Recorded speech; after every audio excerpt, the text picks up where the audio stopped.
James Paxton and Chris Sale looked great over the weekend, but the major story out of the sweep from the St. Louis Cardinals is that Kenley Jansen did not look like his normal self on the mound. You are Locked On Red Sox, your daily Boston Red Sox podcast. Part of the Locked On Podcast Network, your team every day.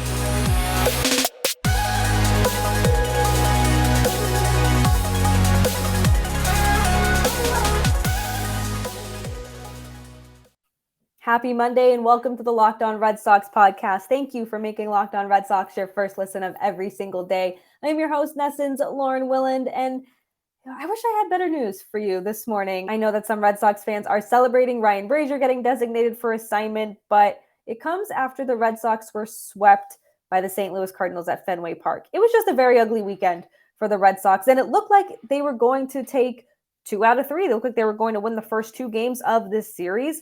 And I remember Lou Merloni saying before this series started, he said, don't count this as an easy win. You don't want the Cardinals to come in here and take 2 out of 3. And they did one better. They swept the whole dang series. So ugly weekend. And I'm glad that it is behind us. Friday, the Red Sox lost 8-6, Saturday 4-3, Sunday 9-1. So that was the uglier of the 3 games in terms of offense and offensive output, and just the offense kind of going cold in a time when they've been a lot of fun to watch. They just couldn't turn it on. But you had Chris Sale and James Paxton on the mound. You had Paxton on Friday, Sale on Saturday. Both looked amazing. And we'll talk about them in the second segment of the show. But Kenley Jansen did not look so great. He was just coming off his 400th career save, 7th MLB player to ever accomplish that feat. He's feeling good. He's riding a high. He looked like a completely different pitcher Friday and Saturday. He blew 2 consecutive saves, which you just don't see very often from him. And Friday, I chalked it up to just an off outing, right? It happens to the best of us. It happens to the elite of the game. It happens to the best, the worst. It happens to everyone. Everyone always has an off day. He took accountability afterwards. The Red Sox didn't seem worried about him at all. So you just chalked that up to a bad outing, right? But then there was Saturday. And Saturday, I was cussing at the TV. I was like, how is this happening again? How is this happening for the second game in a row with Kenley Jansen on the mound? And he was hit 3 times with a pitch clock violation. And it didn't really seem too transparent if you were watching the game in real time. I think that, too, for the fans in attendance, you don't know what's going on. And I would love if the umpires, or if there was some sort of way to communicate to fans what was going on, because they're left in the dark. And yes, everyone has a phone, they can go on and check, but maybe that will extend the game a little bit, but nothing seemed obvious when these pitch clock violations arose. So Jansen's violations were because he was working too quickly, which is weird to say against the notorious slowest pitcher in the game.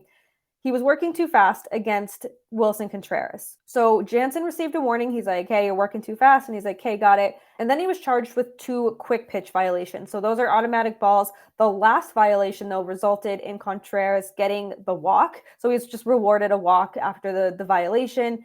And that ended up being a crucial development. And it ended up leading to a Cardinals rally to win at Fenway. And yes, working too fast. I didn't think we would see this from Jansen, of all people. And this is part of the pitch clock. The pitch clock is that new rule. The league issued a memo, I believe it was in March, kind of clarifying that a quick pitch violation would be called if the pitcher started his delivery before the batter was set an alert to the pitcher. And this is the rule that played the big role in the 9th inning on Saturday. And this is from the Boston Globe. MLB's pace of play rules not only dictate the amount of time a pitcher can take to begin his delivery, 15 seconds with the bases empty, 20 with runners on, but also require the batter to be in the box and looking up with 8 seconds on the clock. But as the new rules were rolled out in spring training, concern mounted that pitchers would time their deliveries to quick pitch batters before they were ready. Now, I don't necessarily think Jansen was trying to quick pitch Contreras at all. I think he's been working quick, and he was feeling good, and he wanted to rebound after Friday's disaster, and he unfortunately just couldn't. So I would think that because Contreras was in the box, he had his bat ready in position. He wasn't, he didn't have it down. It wasn't resting on his shoulder. Contreras looked ready in the box. And Jansen was probably like, okay, I'm going to throw my pitch. But Contreras' feet weren't in the batter's box. And I think So that's when Jansen received the warning. He was like, his feet aren't in the box. All right, whatever. And then with the count 0-1, Jansen started his delivery with more than 8 seconds. I think there was 10 or 12 seconds on the clock because Contreras was looking up at Jansen. So it's not like he wasn't trying to quick pitch Contreras. He saw that Contreras was looking at him, that he looked as if he was ready. So Jansen's like, cool, I'm going to throw a pitch. But Contreras did not have both feet in the box. So that's why the automatic ball was called. And then I think that rattled Jansen because he missed the next 2 pitches. And then 3-1, the count was 3-1. Saw Contreras looking at him and didn't have both of his feet in the box. And my point of view, I guess, is that Contreras knows this. And he's trying to throw the pitcher off his game, which he absolutely did for Jansen. I don't think there's really any denying that once Jansen was called for those violations, Contreras knew he could do this. And it's exactly what he did. It cost the Red Sox the game at the end of the day. There also was a throwing error by Kiké Hernández that we will get into in our second segment. So just a very unfortunate 2 days for Jansen. He obviously wasn't used Sunday. And even if he was available, I don't know if the Red Sox would have gone to him if it wasn't a 9-1 game in the 9th inning. But I still don't think there's any reason to worry about Jansen. I think he's done a tremendous job adjusting to the pitch clock. I mean, this was the worry about him going into the season, was that we weren't sure if he was going to be able to adjust to the pitch clock because he said it himself. He works slow. He's one of the slowest pitchers in Major League Baseball, but he adjusted so well. He's been great for the Red Sox this season. I mean, he's the 7th player in MLB history to get 400 saves. So yes, it's only his first season with the Red Sox. He did not amass all of those with the Red Sox, but we've seen, I think, a big enough sample size to not even have to worry about Jansen. But I think he's going to be more cognizant now of looking at those feet, making sure both the batter's feet are in the batter's box. And I love the pitch clock. I'm very pro pitch clock, but I do think there needs to be a few adjustments. But there's always going to be loopholes, right? We saw the shift kind of loophole in spring training that the Red Sox figured out. We saw with the pitch clock over the weekend, the loophole with Contreras 100% trying to get Jansen off his game, and it worked. It worked in the Cardinals' favor. They left Fenway Park with a sweep. So I just think that, especially too with a new rule in the pitch clock, there's going to be growing pains. There's going to be stuff that has to be adjusted, whether that's going to be MLB or the players. I don't think MLB is going to budge. I think the players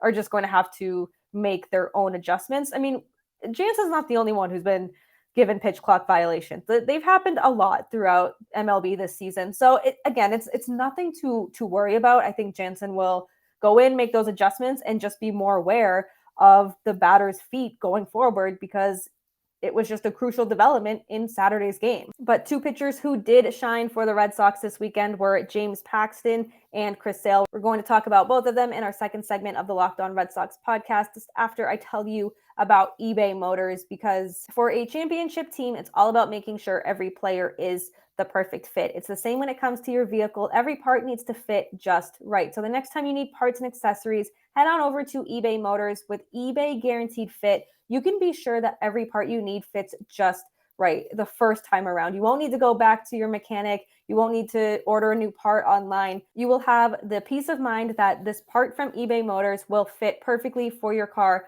or your money back, because just like in sports, confidence is the name of the game. And when you shop on eBay Motors, you will have that confidence. And with over 122 million parts to choose from, you'll be back in the game in no time. After all, it's easy to bring home a win when the parts are guaranteed. Get the right parts, the right fit, and all the right prices on ebaymotors.com. Let's ride. eBay Guaranteed Fit, only available to U.S. customers. Eligible items only. Exclusions do apply. James Paxton made his first start in 766 days on Friday. His last start came April 2021, and he looked amazing. I think he did everything that he could have done for his first start in a very long time. He dealt with Tommy John surgery. He had the lat issue, and he said after the game that he felt like himself out there.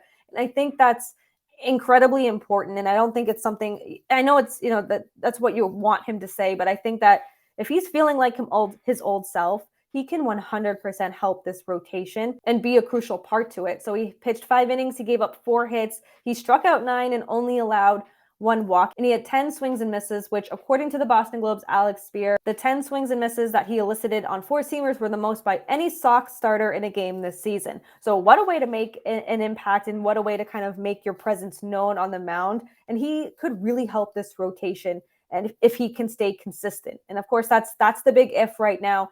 And we want to see this in his next start and his next start after that.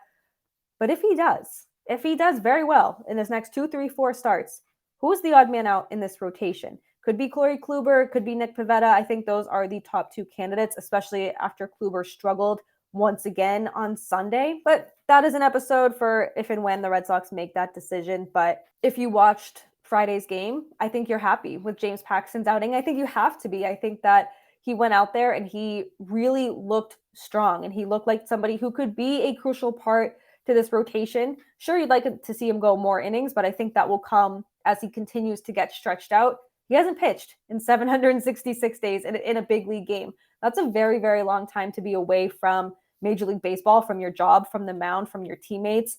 And now he's going to get acclimated and get on this 5-day schedule, 6-day schedule. And hopefully it can all just come up Paxton, and he can just continue to look how he did, bring that momentum into his next start. I mean, that's going to spell bad news for one of the starters in the rotation now, but it's a good problem to have, especially when you have someone like Pivetta and Kluber continuing their struggles on the mound. If Paxton can come in here and be serviceable, all right, moving Pivetta or Kluber to the bullpen doesn't really sound all that bad. And then you have Chris Sale, because holy cow, he looked like vintage Chris Sale. And I feel like we said that about his last start, but he looked so good on Saturday. It was a beautiful afternoon at Fenway Park. He went 8 innings for the first time this season. A starter got an out in the 8th inning for the Red Sox. He gave up 3 hits, 1 earned run, and 9 strikeouts. So that was very, very good to see. I think that he's had his own struggles. We know he's had his own struggles and trying to get back to who he was and who he's been. And now we're starting to see a little bit of consistency from Chris Sale.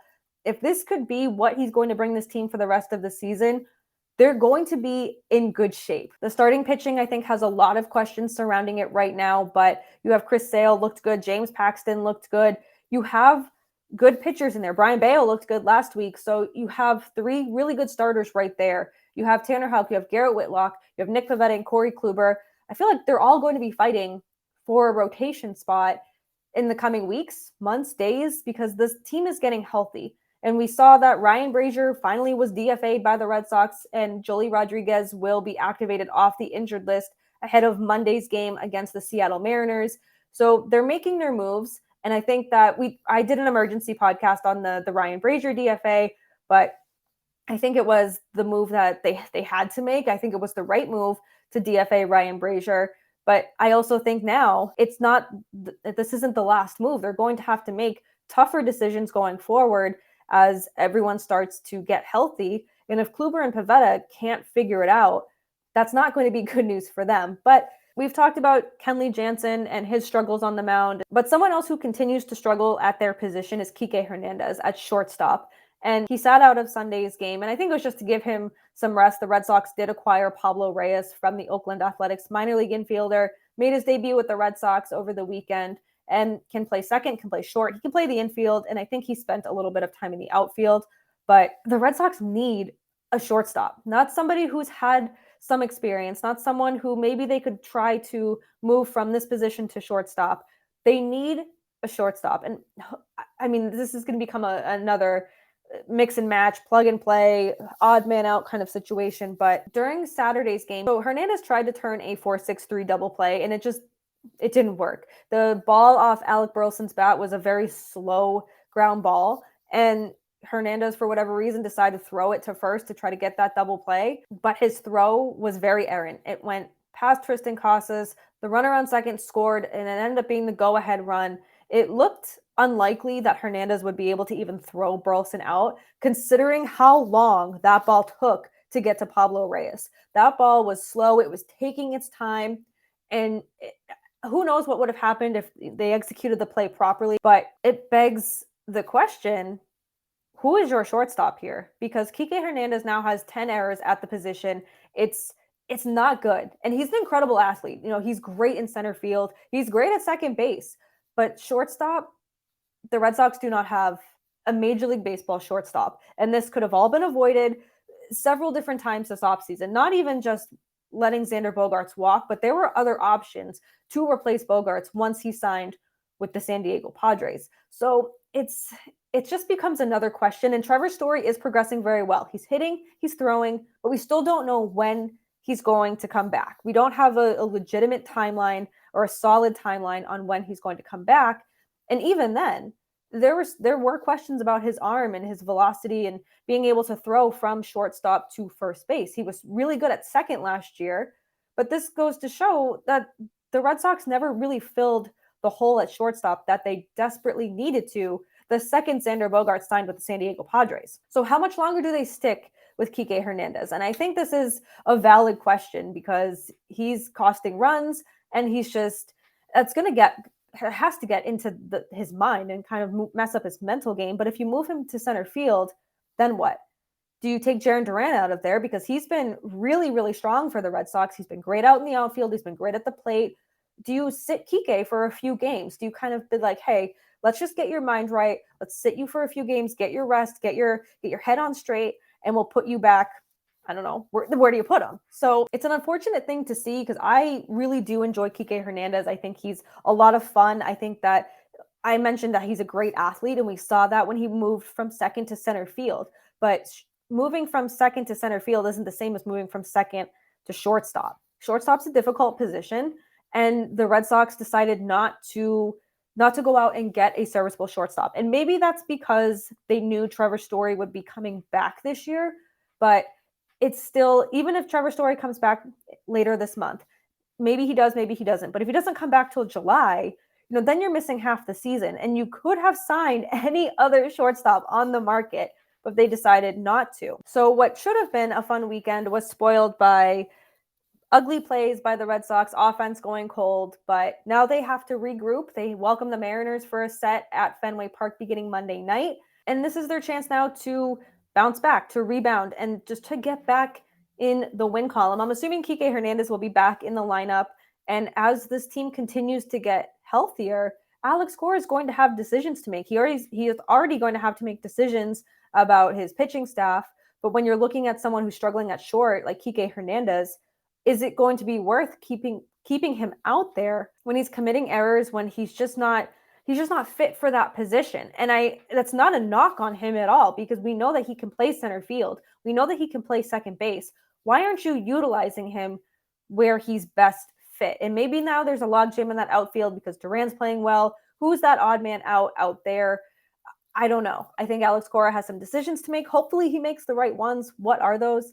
I don't know, but maybe we'll have some more answers after Monday's game against the Mariners. But we're going to end this show on the Mental Health Minute. It's been a little bit since we've done the Mental Health Minute, so we'll do that. And I'm going to be telling you about what my next step is going to be. For today's Mental Health Minute, I just wanted to take a little bit here to kind of talk about what my next step is going to be. We did say see you later to Jake last week as he embarks on a new adventure in this industry. And now it's my turn. In case you missed it, I also announced that I will be leaving the Locked On Red Sox podcast. I will be here through this week, Monday through Friday. I got you covered, the good, the bad, maybe more DFAs. But Monday, May 22nd will be my final Locked On Red Sox podcast episode that will air here on YouTube, Apple, Spotify, wherever you get your podcast. You know the gist by now. But unfortunately, I am leaving. It's been an incredible 2 years here hosting the Locked On Red Sox podcast and helping relaunch and rebrand it. Jason and I took over in July 2021, and that team became really fun. And they went to the ALCS, and it was so fun to cover with him.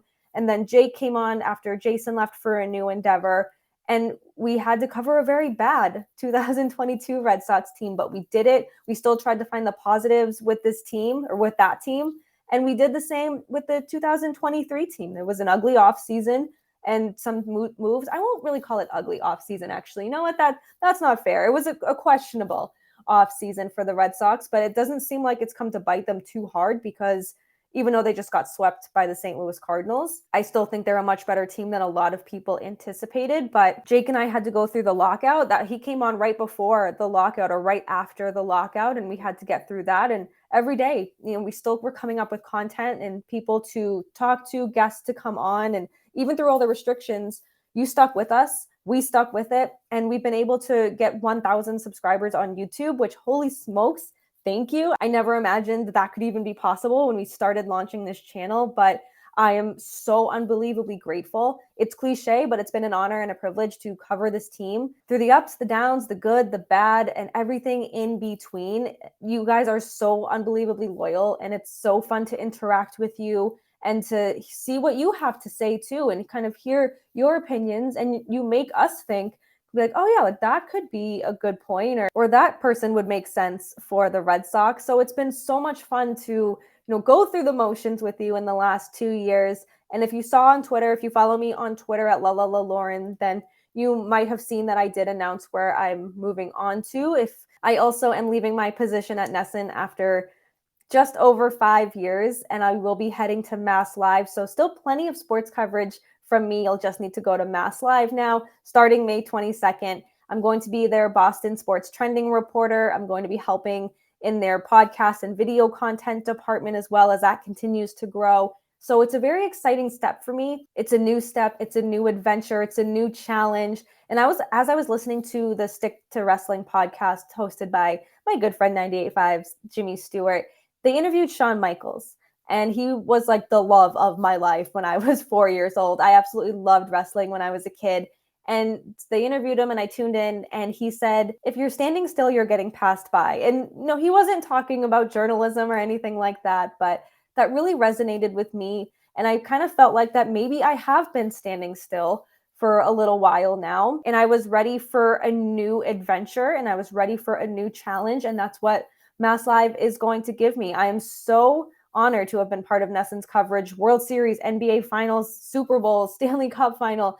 I covered Irish hurling. There were so many times I was pushed outside of my comfort zone, and I was able to come out on top. I was able to come out a better writer, a better person, and better prepared 5 years later for this role that I'm going to be taking at Mass Live. So you'll still be able to find all of my coverage there. It's also very bittersweet to leave Locked On. It's been so fun to cover a team I grew up loving. I became a Red Sox fan when I was like 3 or 4 years old, and I never stopped loving them ever since. And it's been so fun to grow up as a fan and then go into this profession and go in as a non-biased person, even though I'm always going to have biases. I think no matter what team you cover, there's always going to be some sort of bias there. But I know that I'm not here without the listeners. I'm not here without you, the everydayers. Even if you came to listen to 1 episode, 2 episodes, 10 minutes of an episode, or if you listen every day, I'm not here without you. I'm not here without the support. I'm not here without the interaction. And I'm just not here if Locked On didn't take a chance on me as well. I could stay on here and make some, long-winded speech, but I just wanted to shout out a few people. I want to thank Jeff, our channel manager. He took over for Sean, who was the channel manager of MLB. He's now the NHL channel manager, but he oversaw MLB when I came on, and he's the one who hired me. He took the chance on me, and I'll never be able to thank him enough for doing that. And same with Jeff when he took over the MLB channel, just being able to talk to him. He's always available, and he sits there and he gives you incredible feedback to help make all of our shows better. And he doesn't have to do that, but he takes time out of his day. And when I tell you this feedback, it's not just like 2 words. It's so thorough, and it's something that was truly helpful in helping build this podcast even further. Sully from Locked On MLB, I've known him for about 10 years now, and he helped get me in the door as well. Gabrielle, who used to host the Locked On Red Sox podcast before Jason and I took over, she also put in a good word for me. Jason and Jake, they were incredible co-hosts. They were great friends. Still are. This is not in the past. They're still good friends. And I'm really excited to see Jason now out in San Francisco covering the Bay Area sports. Jake, I'm so excited for his next endeavor with DraftKings. And I know that this is just the beginning for him. Any single guest that we have had on this show, we've had a lot. I think Jake put out a graphic recently last week about all the guests that we have had on. And it's incredible to see how many guests that came on. And Jake did a lot of that legwork. So shout out to Jake, shout out to all of our guests. And the biggest shout out, of course, is our listeners, because we are not here without you. You tune in every day. You go through the same motions as we do, and you help us think maybe a bit more critically, or maybe you help us think of something that we weren't thinking of. It's like, oh, maybe this person would make sense for the Red Sox, or maybe they should move this person here. I'm so grateful for the people who have constantly tuned in. Johnny, Dennis, Bud Sox, Joseph, all of you. I see your comments and I'm like, it's not an episode if one of them doesn't comment. Like, where are they? They are our everydayers. You are our everydayers. We're not here without you. This podcast does not exist without the loyalty and the listenership of everyone who's tuned in for one episode, everyone who tunes in every day.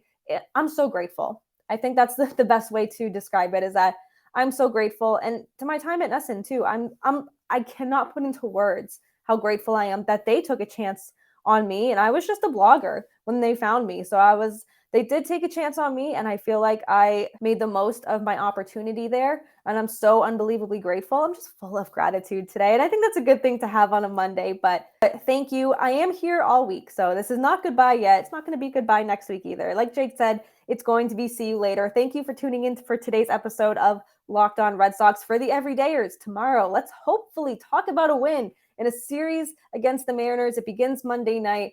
Let's start this series on a high note. I would love to have a very positive final week of the Locked On Red Sox podcast.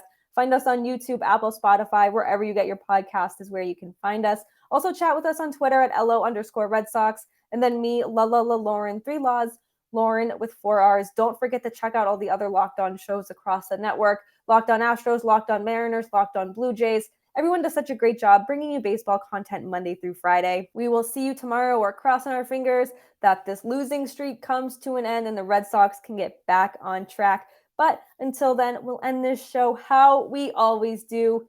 Keep the faith and let's go Red Sox.